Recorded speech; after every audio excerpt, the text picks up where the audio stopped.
পইড়াই আমার জান্ডা পুষে যারে পিঠা চোরা রে আরে পিঠার ঝালে কেন হা মুখে পান সুপারি তুই দে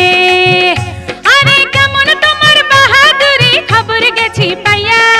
একটা পিঠা খাইয়া তুমি গেছো কাহিল হইয়া আপা পিঠা রে তোরে খাইতে গিয়া আমার মুখটা জইলা গেছে রে